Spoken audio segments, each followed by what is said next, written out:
Hola amigos, bienvenidos a mi canal Despertando a la Iglesia. Soy Francisco Wilches. Acompáñame a descubrir de qué elementos se compone el hombre y cómo funcionan y en qué nos afecta tener un espíritu, alma y cuerpo. Dios nos ha creado con tres elementos principales que analizaremos rápidamente e iniciaremos con el alma. El alma es lo que nosotros somos. Es incorrecto decir que tenemos un alma. Nosotros somos un alma. En el alma se encuentra nuestra forma de ser, nuestros gustos, nuestras cualidades, el intelecto, los defectos. Allí residen nuestras tristezas, alegrías. Es la suma de todas las cosas que conforman nuestro carácter. El segundo elemento que tenemos es el cuerpo, y básicamente el cuerpo nos sirve para relacionarnos con el mundo. Es el elemento físico que tenemos y que si llevamos bien puede convertirse en el templo de Dios. El cuerpo fue creado por el polvo o el barro, que no es otra cosa que tierra mezclada con agua. Estudios recientes han demostrado que en ambos, el cuerpo y la tierra, se encuentran los mismos elementos químicos y en igual proporción. Al morir nuestra carne, vuelve a su estado original, vuelve al polvo. Y el tercer elemento es el espíritu, y nos sirve básicamente para relacionarnos con Dios. Nos dicen las escrituras que el espíritu vuelve a Dios en el momento que fallecemos. Por eso lo que se busca es la salvación de nuestras almas. Dios al crear a Adán y Eva los creó con estos tres elementos en armonía. Hay que recordar que Dios los creó tal y como era su propósito para la humanidad. Enseñorearían sobre la creación. Eran seres que no morirían, sin enfermedades, llenos de gozo, en un lugar especial llamado el Jardín del Edén, en el cual no tenían que trabajar. Todo se les daba. El alimentarse era un placer y no una necesidad vital. Y lo más importante, convivían en intimidad y comunión con Dios. En el huerto del Edén se describen dos árboles principales, el árbol de la vida y el árbol del conocimiento del bien y del mal. Y Dios dice al hombre que no coman del fruto del árbol del conocimiento, porque el día que de él comieren, ciertamente morirán. Es decir, ya había una consecuencia por el pecado, y era morir. Sabemos que Adán y Eva desobedecieron y hubo consecuencias. Murieron físicamente después de muchos años y murieron espiritualmente de una forma inmediata, porque tan pronto pecaron, fueron sacados de la presencia de Dios. Es decir, nuestro espíritu o nuestra relación con Dios se afectó y así se ha seguido recibiendo genéticamente, naciendo el hombre no pecador, pero sí predispuesto a pecar.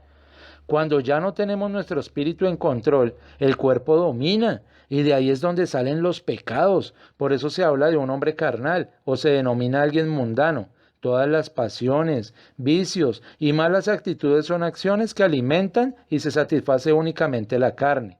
En el momento que acepto a Jesús, o en su nombre hebreo Yeshua, como mi Señor y Salvador, y comprendo y acepto que Él pagó por mis crímenes o pecados, restablece mi comunión o comunicación con Dios e inicia una guerra dentro de mí por quién quiere dominarme, mi cuerpo carnal o mi cuerpo espiritual, y finalmente prevalecerá el que más alimente.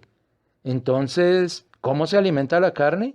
Satisfaciendo todos sus deseos, usando mis ojos para la lujuria, o hablando con groserías, o con el licor, o vicios, viendo cosas en la televisión e internet. No solo hacen que anhelen más las cosas del mundo que las de Dios. ¿Y cómo podemos alimentar el espíritu? Teniendo intimidad con Dios a través de la oración, la lectura de la palabra, ayunando, arrepintiéndonos constantemente y anulándonos a nosotros mismos para que sea Dios gobernando nuestro ser. ¿Cómo puedo saber si soy espiritual o carnal? La respuesta está en Gálatas 5:16 al 23, donde especifica las obras de la carne que son adulterio, fornicación, inmundicia, lascivia, idolatría, hechicerías, enemistades, pleitos, celos, iras, contiendas, disensiones, herejías, envidias, homicidios, borracheras, orgías y cosas semejantes a estas. Y el fruto del Espíritu es amor, gozo, paz, paciencia, benignidad, bondad, fe, mansedumbre, dominio propio. Y en Romanos 6:23 hay un fruto que es la santificación y como fin la vida eterna.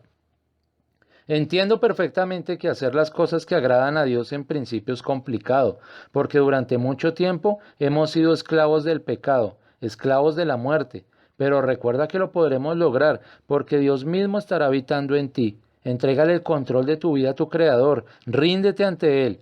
En Romanos 6:13 dice, no presentéis vuestros miembros al pecado como instrumentos de iniquidad, sino presentaos vosotros mismos a Dios como vivos de entre los muertos, y vuestros miembros a Dios como instrumentos de justicia.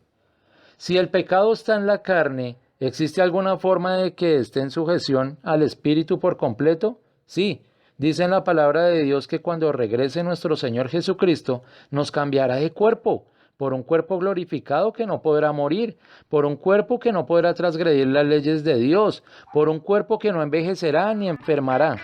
Hermanos y amigos, espero haya sido edificación y ya sabiendo qué es lo que los domina, esfuércense y sean muy valientes. No se rindan y hagan frutos dignos de arrepentimiento. Dios los bendiga.